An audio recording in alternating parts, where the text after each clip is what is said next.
सत्ता का खेल कहीं और मुड़ गया तो सत्ता के लालच में सत्ता भूखी कांग्रेस ने पहला मौका मिलते ही डीएमके की पीठ में छुरा भोंक दिया।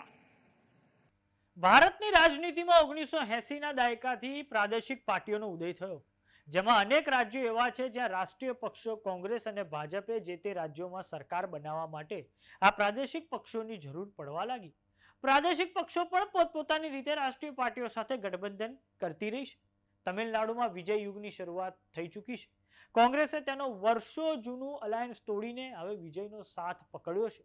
તો હવે વડાપ્રધાન નરેન્દ્ર મોદી આજે કર્ણાટકની રાજધાની બેંગલુરુમાં હતા, જ્યાં તેમણે જાહેર સભાને સંબોધન કરતી વખતે કોંગ્રેસના વિજય સાથેના ગઠબંધનને લઈને આકરા પ્રહાર કર્યા છે. તો આજે આપણે વિડીયોમાં એ પણ જાણીશું કે ડીએમકે દ્વારા કોંગ્રેસને ક્યારે ક્યારે ભૂતકાળમાં સમર્થન આપવામાં આવ્યું છે.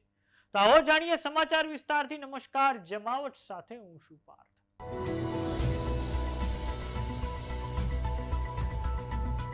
તમિલનાડુમાં 1967 પછી ડીએમકે અને એઆઈએડીએમકે કેન્દ્રિત રાજનીતિ રહી છે. રાષ્ટ્રીય પક્ષો ભાજપ અને કોંગ્રેસે સમયાંતરે તમિલનાડુમાં ડીએમકે અને એઆઈએડીએમકે સાથે ગઠબંધનો કરેલા છે. પરંતુ હવે તમિલનાડુમાં વિધાનસભાની ચૂંટણીઓના પરિણામ આવ્યા. જનતા, તેમાં પણ ખાસ કરીને યુવાનો અને મહિલાઓએ વિજયની તરફેણમાં બમ્પર વોટિંગ કર્યું છે. આ કારણે વિજયની ટીવીકે પાર્ટીને વિધાનસભાની ચૂંટણીઓમાં 108 બેઠકો હાંસિલ થઈ છે. પરંતુ તે બહુમતના મેજિક ફિગર એટલે કે 118 થી દૂર રહી ગઈ. આ પછી કોંગ્રેસે પૂર્વ મુખ્યમંત્રી સ્ટાલિનની પાર્ટી ડીએમકે એટલે કે દ્રવિડ મુનેત્ર કઝગમ સાથેનું વર્ષો જૂનું ગઠબંધન તોડીને વિજયને સાથ આપ્યો અને કોંગ્રેસને અપેક્ષા હતી કે આગામી સમયમાં તે તમિલનાડુમાં પોતાનો જનાધાર પાછો મેળવી શકશે. હવે વડાપ્રધાન નરેન્દ્ર મોદીએ કોંગ્રેસે જે ટીવીકેને સમર્થન આપ્યું અને ડીએમકે સાથે છેડો ફાડ્યો છે, તેને લઈને બેંગલુરુ ખાતે યોજાયેલી જાહેર સભામાં કોંગ્રેસ પર આકરા પ્રહાર કર્યા છે, જેમાં તેમના દ્વારા કહેવામાં આવ્યું છે કે કોંગ્રેસ આજે એક પરજીવી પાર્ટી બની ચૂકી છે. તેમને પહેલી તક મળે કે તરત જ પોતાના જૂના સાથીઓ સાથે વિશ્વાસઘાત કરે છે. એટલે જ એવું કહેવાય છે કે એસા કોઈ સગા નહીં जिसे કોંગ્રેસને ઠગા નહીં. તમે તમિલનાડુમાં જ જુઓ, કોંગ્રેસનું ડીએમકે સાથે ઘનિષ્ઠ સંબંધો હતા. ડીએમકે દ્વારા કોંગ્રેસને ખૂબ મોટા પાયે મદદ કરવામાં આવી છે. 10 વર્ષ સુધી જે યુપીએની સરકાર ચાલી તેમાં ડીએમકેનો પણ મોટો સી ફાળો હતો.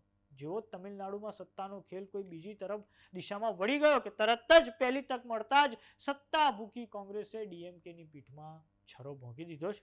તો આવો સાંભળીએ વડાપ્રધાન નરેન્દ્ર મોદીએ કોંગ્રેસના વિજય સાથેના ગઠબંધનને લઈને શું પ્રહાર કર્યા છે. कांग्रेस की पहचान आज एक परजीवी पार्टी की बन गई है और इसलिए वो पहला मौका मिलते ही अपने साथियों के साथ भी विश्वासघात करती है और इसलिए ही कहा जाता है कि कोई ऐसा सगा नहीं जिसे कांग्रेस ने ठगा नहीं. अभी तमिलनाडु में ही देखिए, 25-30 साल से कांग्रेस का डीएमके के साथ घनिष्ठ संबंध था. डीएमके के साथ गठबंधन ने कितनी ही बार कांग्रेस को संकटों से बाहर निकाला और 2014 के पहले 10 साल उनकी जो सरकार थी वो भी डीएमके के कारण टिकी थी. लेकिन क्या हुआ, जिस डीएमके के साथ 25-30 साल का जीने मरने का नाता था, हर पल जो डीएमके कांग्रेस की भलाई के लिए काम करती थी, लेकिन जैसे ही सत्ता का खेल कहीं और मुड़ गया तो सत्ता के लालच में सत्ता भूखी कांग्रेस ने पहला मौका मिलते ही डीएमके की पीठ में छुरा भोंक दिया. परजीवी कांग्रेस को अब एक और पार्टी चाहिए जिसकी पीठ पर सवार होकर वो प्रासंगिक बनी रह सके। હવે દર્શક મિત્રો, આપણે લોકસભાની સાઇટ પર કેટલાક મહત્વના આંકડાઓ પર નજર કરીએ તો આ લોકસભાની ઓફિશિયલ સાઇટ છે. આ રહ્યા પાર્ટી વાઇઝ રિપ્રેઝન્ટેશન, એટલે કે કઈ પાર્ટીને કેટલું એમનું પ્રતિનિધિત્વ છે લોકસભામાં. તો આ તમે સ્ક્રીન પર જોઈ રહ્યા છો તો કોંગ્રેસને એની 98 બેઠકો છે, એટલે કે એના 98 સાંસદો લોકસભામાં છે.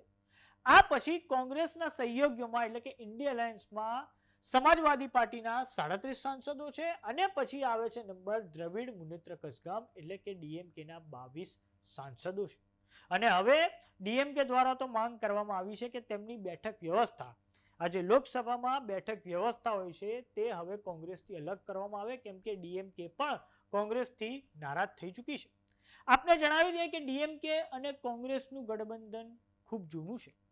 બંને પાર્ટીઓના સંબંધોની વાત કરીએ તો ડીએમકેના નેતા સ્ટાલિન 2019ની લોકસભાની ચૂંટણીઓ પહેલા તેમણે રાહુલ ગાંધી માટે એવું કહ્યું હતું કે રાહુલ ગાંધીને 2019ની લોકસભાની ચૂંટણીઓમાં વડાપ્રધાન પદના ઉમેદવાર વિપક્ષ તરફથી જાહેર કરવા જોઈએ.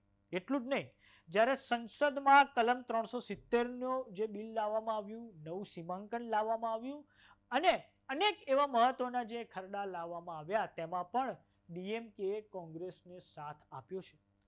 એ પણ આપણે ના ભૂલવું જોઈએ કે જ્યારે 2004 થી 2014 દરમિયાન જે કેન્દ્રમાં યુપીએની સરકાર હતી તેમાં પણ ડીએમકેનો સિંહ ફાળો હતો, કેમ કે તે વખતે પણ જે યુનાઇટેડ પ્રોગ્રેસિવ એલાયન્સ એટલે કે ગઠબંધનવાળી સરકાર હતી તેને ડીએમકે પોતાનું સમર્થન આપ્યું હતું. પરંતુ હવે આ વખતે કોંગ્રેસે છેડો ફાડી દીધો છે. વર્ષો જૂનું ગઠબંધન ડીએમકે સાથેનું તેમણે તોડી દીધું છે.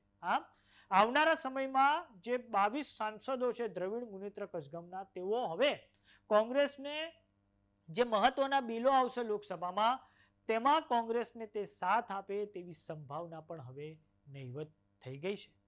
આ વખતે તમિલનાડુના વિધાનસભાની ચૂંટણીઓની વાત કરીએ તો કોંગ્રેસની ડિમાન્ડ એવી હતી કે ભાઈ તમિલનાડુમાં અમને 50 સીટો આપો વિધાનસભાની ચૂંટણીઓમાં લડવા માટે, પરંતુ સ્ટાલિને એમને 28 બેઠકો આપી હતી. અને પછી અંદર ખાને જે તમિલનાડુમાં કોંગ્રેસના નેતાઓ છે મનિકમ ટાગોર, પ્રવીણ ચક્રવર્તી, તેમણે રાહુલ ગાંધીને મનાવી લીધા હતા વિજય સાથે ગઠબંધન કરવા માટે, પરંતુ છેલ્લી ઘડીએ ખડગે અને ચિદમ્બરમના લીધે એક ગઠબંધન વિજય સાથેનું ચૂંટણીઓ પહેલા ન થઈ શક્યું. અને આ જ કારણ છે કે જ્યારે તમિલનાડુમાં વિધાનસભાની ચૂંટણીઓમાં પ્રચાર દરમિયાન સ્ટાલિન અને રાહુલ ગાંધી એક મંચ પર દેખાયા નથી. જો કે સ્ટાલિને કેજરીવાલ અને તેજસ્વી યાદવ સાથે તમિલનાડુમાં પ્રચાર કર્યો હતો. કોંગ્રેસનું એવું માનવું છે કે જો આ પ્રાદેશિક પક્ષો પૂરા થઈ જશે તો તેની સીધી લડાઈ ભારતીય જનતા પાર્ટી સામે થવાની છે. જેમ કે સમાજવાદી પાર્ટી છે, તેલુગુ દેશમ પાર્ટી છે, શિવસેના છે, એનસીપી છે, દ્રવિડ મુનેત્ર કઝગામ છે, ઓલ ઇન્ડિયા તૃણમૂલ કોંગ્રેસ છે, જનતા દળ યુનાઇટેડ છે. પરંતુ એ પણ હકીકત છે કે જ્યારે કોંગ્રેસ અને ભારતીય જનતા પાર્ટીની જે તે રાજ્યમાં સીધી લડાઈ થાય છે ત્યારે કોંગ્રેસનો સ્ટ્રાઇક રેટ ખૂબ નીચો હોય છે. તો સમાચારોમાં અત્યારે બસ આટલું. જોતા રહો જમાવટ. જો તમે અમને યુટ્યુબ પર જોઈ રહ્યા તો સબસ્ક્રાઇબ કરો, જો તમે અમને ફેસબુક પર જોઈ રહ્યા તો ફોલો કરો. સાથે જ અમારી વોટ્સએપ ચેનલ આવી ગઈ છે, જોઈન કરવાનું ના ભૂલતા. નમસ્કાર.